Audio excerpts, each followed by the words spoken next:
The Darden Company scenario requires the Kanban card formula. The Darden Company uses a Kanban loop to control SKU, stock keeping unit number 303, which is produced on stamping machines. Okay, so Darden has a certain part and they're controlling it with a Kanban loop, and that part is called SKU 303. Continuing. They have 6 Kanban cards circulating, ooh, this is important, in the loop and are happy with the performance of the system so far. However, the production floor manager has just approached you to express her concern over a change that will take place next month. Darden will replace these stamping machines with newer technology that can produce SKU 303 at twice the speed as the current machines. Darden uses a policy variable of 10%, okay, when determining the number of cards in a loop, and a container of SKU 303 holds 55 units, while Darden uses an average of 600 units every hour. All right, that's the scenario itself. First question.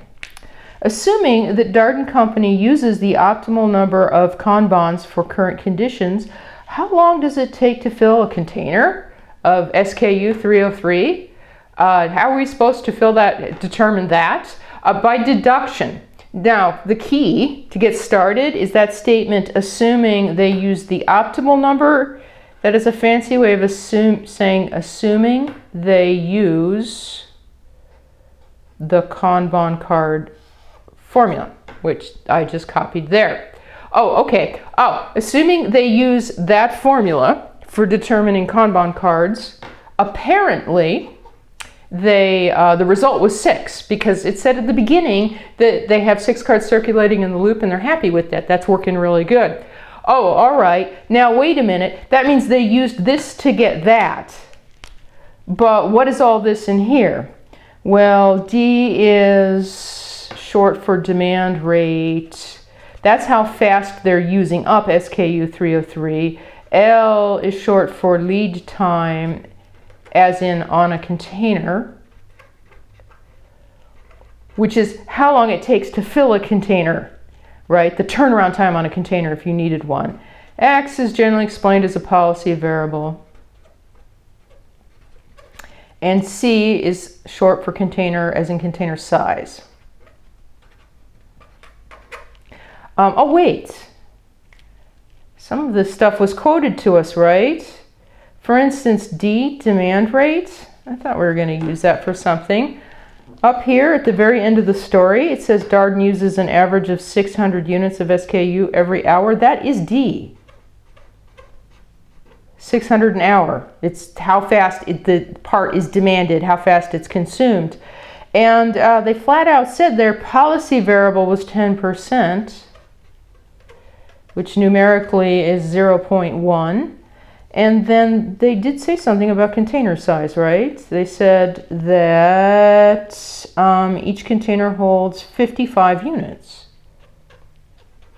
So these are the numbers that they apparently put in the formula. The only thing that we don't have is L, the lead time on a container.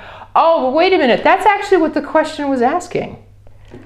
The question says, how long does it take to fill one container with SKU 303? That is, by definition, it's another way of saying a factor L, the lead time on a container. And we have everything we need except L, which is to say we can just solve for L. Let's see. N equals 6 equals, D was apparently 600. L, I'm just going to put a dot here for multiply. We don't know what it is, right?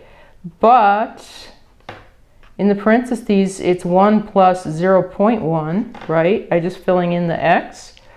Okay, and that's the numerator. I have to be careful. The denominator, the bottom of the fraction, would be 55 because that's what C is, right? Which, oh yeah, I can solve for L right here.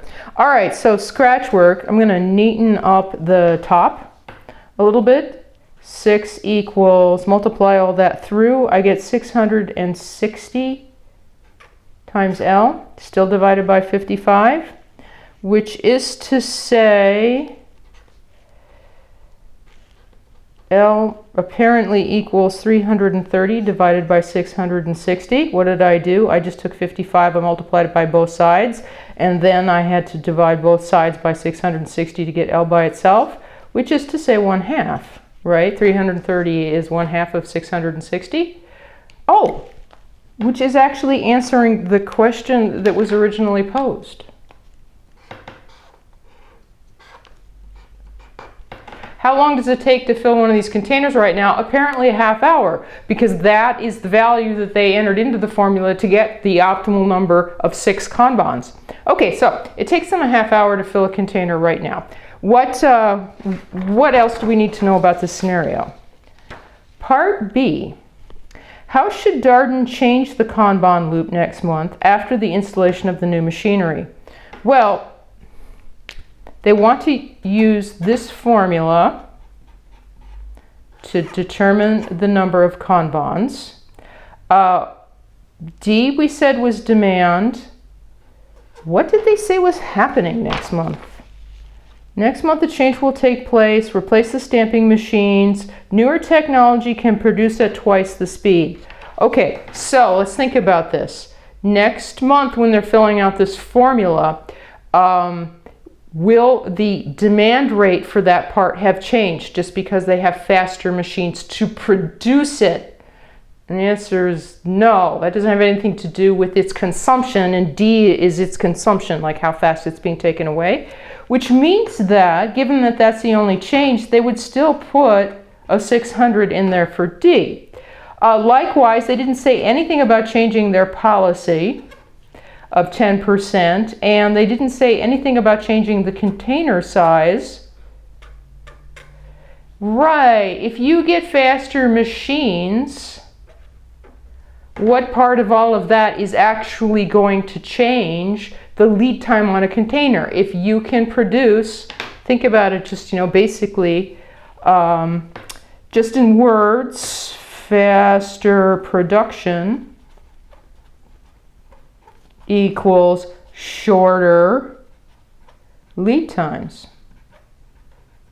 If somebody is actually waiting on a container to be filled, they wouldn't have to wait as long as the machines move faster. Oh, and specifically what number should be there, they said the machines will produce twice as fast. So if the machines produce twice as fast, it should take them half the time to fill a container, which means that L should be half what it was last time. All right, well, last time we figured out, right now, they're current with their old machines. It takes a half hour to fill a container. So with this new technology moving twice as fast, I just wrote 1/4 there, 1/4 of an hour, or 0.25 hours you could write, or 15 minutes. Oh, although be careful. I mean, 1/4 of an hour is 15 minutes. Anytime you're using this formula, it doesn't have to do with Darden or anything. Just make sure that D and L are always talking about the same interval of time. Because if D is like such and such per hour and L is 15 minutes, if you put those numbers directly into the formula, you're not going to get the right answer. They need to be speaking about the same unit of time. And here they are. So to figure out what would change about the Kanban loop, we just need to fill out the formula again. So it's 600, right? Just like last time. I'm going to put a dot there for multiply 1/4 or 0.25 hours. That's the new L times would be 1.1, right? The same old 1 plus the same old 0.1 divided by the same old 55. So I get in the numerator, that all works out to 165, which still has to be divided by 55, which my calculator comes out to 3. You say, all right. So what's that mean? It means that when they get the new machines in place, they should have 3 Kanban cards in the loop, not the 6 that they have right now. So actually, to write that up as a recommendation, maybe we should say that Darden should reduce the number of Kanbans from 6, that's what they have right now, to 3 when the new machinery is in place. If the new machinery works twice as fast, then they need to cut the number of Kanban cards in half.